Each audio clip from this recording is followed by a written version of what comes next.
మర్రి చెన్నారెడ్డి హయాం కావచ్చు, కోట్ల విజయభాస్కర్ రెడ్డి గారు కావచ్చు, సరే ఆ హయాము నుంచి కొంతమంది నాయకులు ఉన్నారు. రాజశేఖర రెడ్డి గారి హయాము నుంచి కూడా ఉమ్మడి ఆంధ్రప్రదేశ్లో కాంగ్రెస్ పార్టీలో చక్రం తిప్పిన సీనియర్ నాయకులు, మాకు ఎదురు లేదు మేమే హీరోలని విర్రవీగిన కాంగ్రెస్ పార్టీ నాయకులంతా కూడా ఈరోజు కొంతమంది టీడీపీ కండువా కప్పుకొని ఎమ్మెల్యేలు అయిపోయారు, కొంతమంది వైసీపీ పక్షాన్ని చేరి ఎమ్మెల్యే అయిపోయారు. చెప్పాలంటే బీజేపీకి కూడా పోయినారు.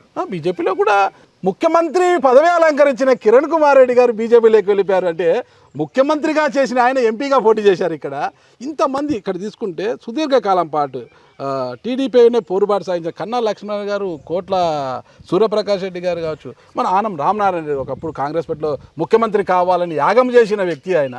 వీళ్ళందరూ కూడా పసుపు కండువా కప్పుకున్నారు, హ్యాపీగా మంత్రులు అయ్యారు, ఎమ్మెల్యేలు అయ్యారు, మంత్రులు అయ్యారు. అటు చూస్తే బొత్స సత్యనారాయణ గారు ఆయన ముఖ్యమంత్రి కావాలని కలలు కన్నారు. కాంగ్రెస్ ధర్మాన ప్రసాదరావు గారు అసలుకి రెవెన్యూ శాఖ మంత్రి, మంచి శాఖ చేసిన వ్యక్తి. చాలామంది ఇంకా జేడీ శీలము, పల్లం రాజు గారు వాళ్ళ కేంద్రంలో అది వేరే. వీళ్ళంతా కూడా రాష్ట్రంలో చాలా కీలకమైన నాయకులు, రఘువీరెడ్డి గారితో సహా వీళ్ళందరూ కూడా. ఇంకా జేసీ కుటుంబం జిల్లాలో ఉండనే ఉంది, జేసీ దివాకర్ రెడ్డి గారు, జేసీ ప్రభాకర్ రెడ్డి గారు, వాళ్ళు కూడా టీడీపీలోకి వెళ్ళిపోయారు. కానీ ఇంతమంది వాళ్ళు అటువైపు వెళ్ళి ఎమ్మెల్యేలు, మంత్రులు అయిపోయారు. రఘువీరారెడ్డి గారు మాత్రమే ఎందుకు ఇక్కడ ఉండిపోయారు? మీరు చెప్పిన దానిలో పళ్ళం రాజు గారు, తర్వాత జేడీ శీలం గారు కాంగ్రెస్ లో కంటిన్యూ అవుతున్నారు సార్. లేదంటే వాళ్ళు కేంద్రంలో ఉన్నారు కానీ రాష్ట్రంలో చక్రం అంటున్నారు. రాష్ట్రంలో మిగిలిన వాళ్ళందరూ కూడా వాళ్ళ ప్రాంత పరిస్థితి, లేదా వాళ్ళ కార్యకర్తలు లీడర్కు ఉన్నటువంటి పరిస్థితి, లేకపోతే వాళ్ళకి ఇంకా అధికారంలో ఉండాలి అనేటువంటి పాలిటిక్స్లో ఇప్పుడు ఏముంది, ఇప్పుడు ఎమ్మెల్యే ఎంపీ అవడమే కాదు రూలింగ్లో ఉండాలి అనేటువంటి వచ్చేసింది. Very unfortunate. సో మేము అపోజిషన్లో ఉన్నప్పుడు మేము హీరోయిక్గా అపోజిషన్ రూలింగ్ కంటే బాగా మేము పర్ఫామ్ చేసినటువంటి వాళ్ళు అది వచ్చింది. కావాలి అన్నప్పుడు ఇక్కడ అయ్యే అవకాశం లేదు. అందుకోసం నేను తప్పు కూడా పట్టలేను వాళ్ళ పరిస్థితిని బట్టి. నేను నాకేదో ఇప్పుడు అన్నీ చూసాను బ్రదర్, అందరూ చూశారు సార్, మీరు ఒకటే కాదు అందరూ. మీరు ఇప్పుడు పేర్లు చెప్పిన ప్రతి ఒక్కరు అన్ని చూశారు, రాజకీయాల్లో ఎత్తుపల్లాలు అన్ని చూశారు. మనిషికి ఆ గెర్రెలు తీసుకునేటువంటి ఒక ఆయన ఇంకొక 10 సంవత్సరాల తర్వాత తీసుకుంటాను. నేను నా గెర్రె తీసుకున్నాను, నా బౌండరీ ఇది, నా హద్దులు ఇది. నాకు ఐఎమ్ ద హ్యాపీయెస్ట్ పర్సన్. మీరు హ్యాపీయెస్ట్? The happiest person. నాకు అదే హ్యాపీనెస్తో నాకు ఆన్సర్ చెప్పాలి ఒకటి. 100%. రాజశేఖర్ రెడ్డి గారిని అత్యంత ఎక్కువగా ప్రేమించిన గుండె ఇది. అదే గుండె ఆయన తనయుడు వైఎస్ జగన్మోహన్ రెడ్డి గారిని కూడా ప్రేమించింది. ఓకేనా? మరి ఆయన రాజశేఖర్ రెడ్డి గారి మరణం తర్వాత కొడుకు పార్టీ పెడితే మన రఘువీరెడ్డి గారు ఎందుకు అటువైపు వెళ్ళిపోయారు? తండ్రిపై ఉన్న ప్రేమ కొడుకుపై అప్పుడే తగ్గిపోయిందా?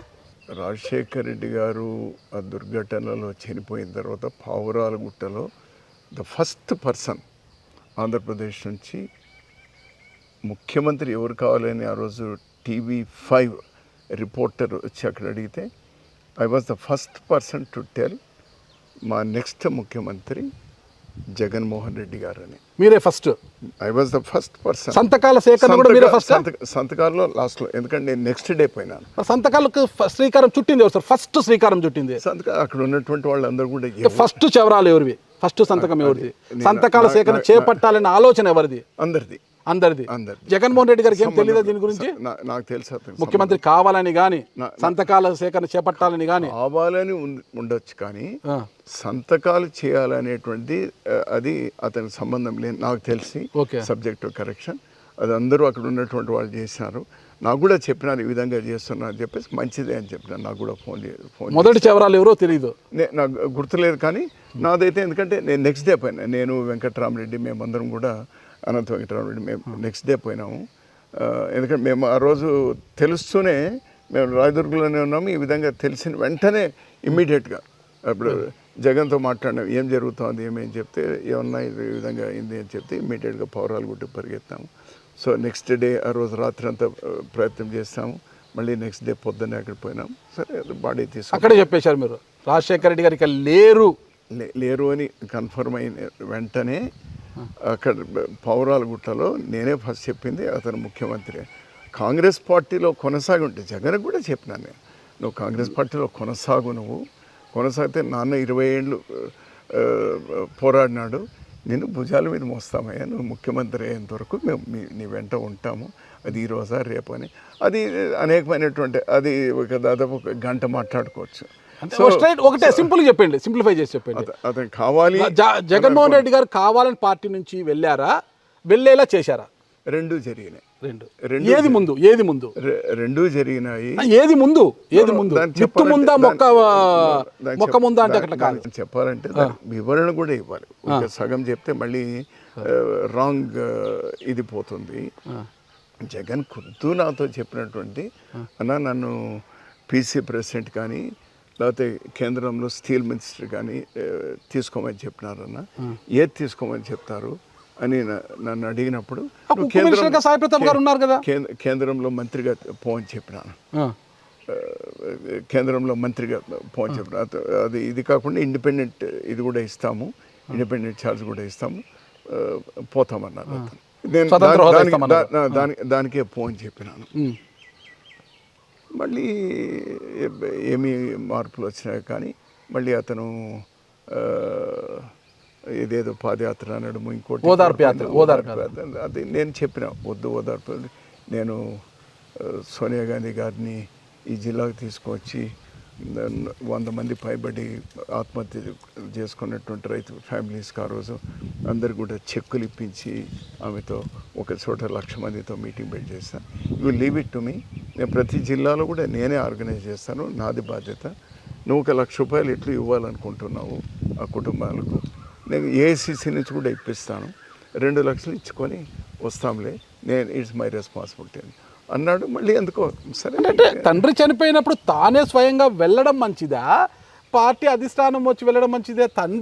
తండ్రి కోరికను కావచ్చు, తండ్రి కోసం చనిపోయిన వారిని ఓదార్చడం కొడుకుగా తన బాధ్యత కదా. It's a debatable issue. సరే, మళ్ళీ నేను చివరికి అతను రాజీనామా చేసే రోజు కూడా నేను ఇక్కడనే ఇంట్లోనే ఉన్నాను. నా బెడ్రూమ్ మార్నింగే 7 o'clock అన్నా నేను ఇటు రిజైన్ చేస్తున్నాను, నా వెంట రావాలన్నా అని చెప్తే, జగన్ పిలిచారు మిమ్మల్ని? సారీ జగన్, నేను కాంగ్రెస్ పార్టీలోనే ఉంటాను, నేను ఇది నువ్వు ఇంకోసారి ఆలోచన చేసుకో అని చెప్పాను. కాంగ్రెస్ పార్టీలో ఉండి ఉంటే నాకు తెలిసి రోషే గారి తర్వాత అతనే ముఖ్యమంత్రి సీఎం కొంచెం ఓపిక ఉండాల్సింది. అతని మీద ఏమంటే రాజశేఖర్ రెడ్డికి వ్యతిరేకిస్తూ ఉన్నటువంటి కొంతమంది ఆ రోజు మా లీడర్లు ఎవరైతే ఉన్నారో వాళ్ళు బాగా వ్యతిరేకంగా కాంగ్రెస్ పార్టీ అధిష్టానానికి నెత్తికెక్కించడంతో ఒక వర్గం ఆ విధంగా అయిపోయింది. It's very unfortunate. దానివల్ల పార్టీకి నష్టం కలిగింది, రాష్ట్రంలో నష్టం కలిగింది, దేశంలో నష్టం కలిగింది, రాష్ట్రానికి నష్టం కలిగింది. రాష్ట్రం డివైడ్ అయ్యేదే కాదు. సో ఇవన్నీ ఎప్పుడైతే ఈ పరిస్థితి వచ్చిందో, ఇంకా రాష్ట్రం డివైడ్ అయితే కానీ మేము ముఖ్యమంత్రులు కాలేమని ఒక పక్క చంద్రబాబు నాయుడు గారు నిర్ధారించుకున్నారు, ఒక పక్క జగన్మోహన్ రెడ్డి నిర్ధారించుకున్నారు. డివైడ్ అయితేనే మాకు ఉంది, తెలంగాణ ఉంటే కాదు అని చెప్పేసి సరే ఏదో జరిగింది.